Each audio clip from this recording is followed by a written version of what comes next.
Whoop! Ito na. Parang goods na to. Wow. Ito na guys. Perfect na to. So, luto na yung gulay natin.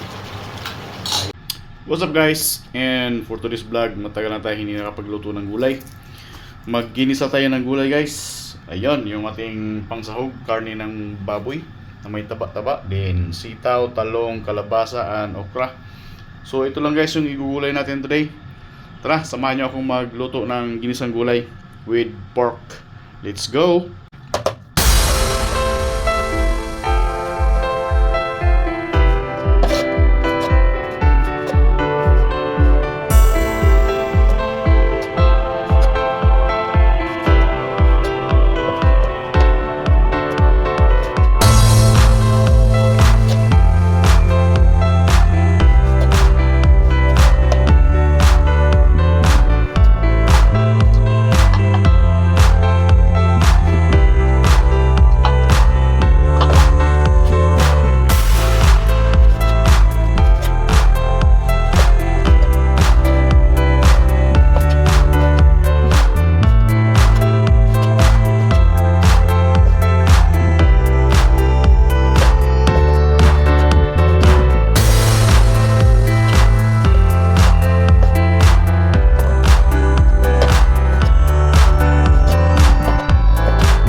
na tayo ng pagluluto.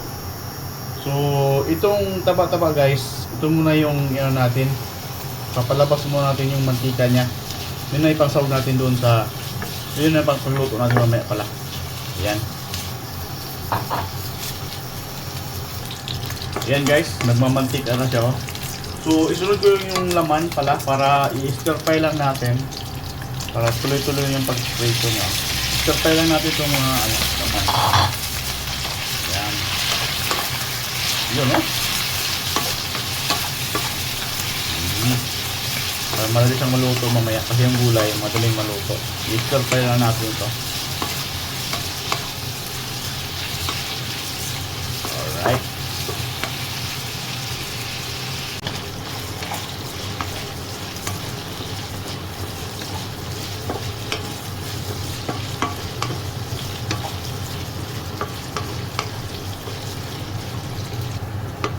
So ayan guys, oh, nag light golden brown na siya.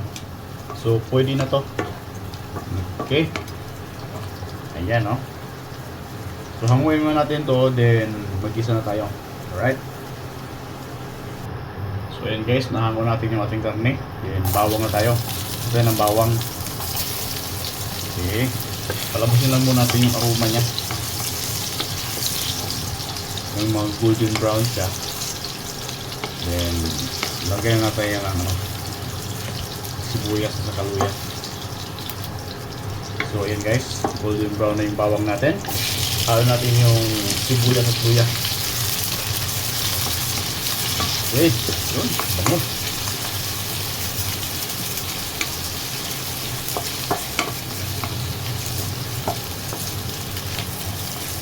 Ipalabas muna natin yung aroma niya guys. Ayan, lumabas na yung aroma ng ating ricadong sibuyas at luya. Yung bawang, natin, balik natin yung karne na stir fry natin. So mikos-mikos lang yan para dumikit na yung lasa doon sa karne. Then maglagay na tayo ito ng asin. Okay, para kumatik na yung alat sa karne sa ricado.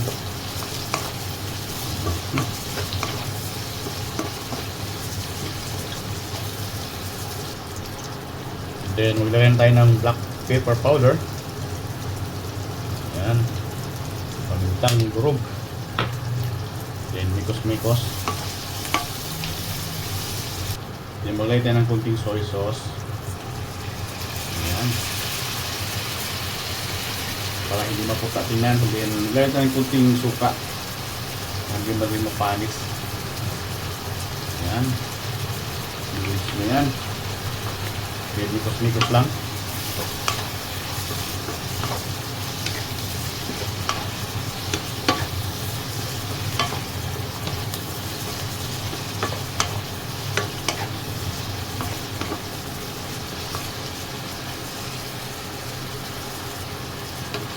I-cook muna natin itong karne guys.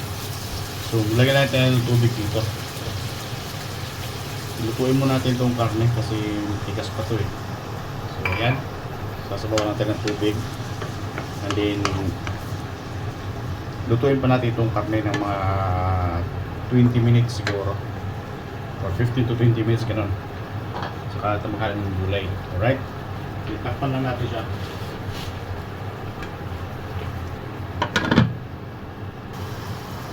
So yan guys, after 20 minutes pagpapakulo natin dito, goods na ito. Suhal natin yung ating gulay. Kalabasa, at saka sitaw. Yan.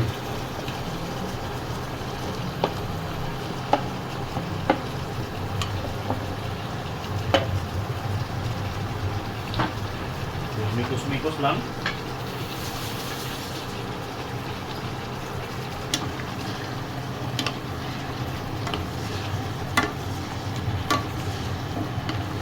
Ayan.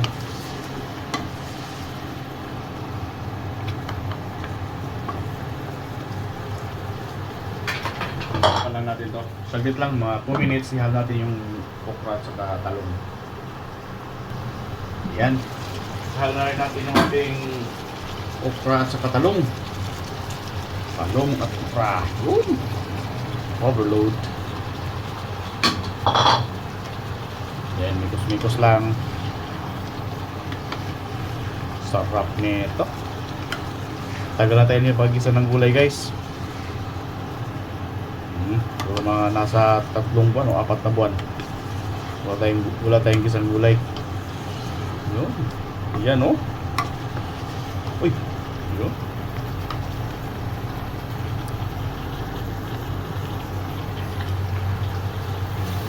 Price sa talong. So, ito guys, mga saglit lang to. Luto na to kasi gulay naman. Alright. Yan. So, takpan lang natin to. Ganda.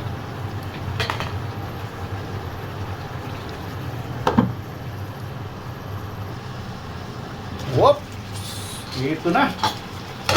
Parang goods na to. Wow. Ito na guys. Perfect na to. So, luto na yung gulay natin. Ayan. Sumin lang natin to. Wow. Mga gulay na banat. Alright. So, yan guys. Thank you so much. Kainan na.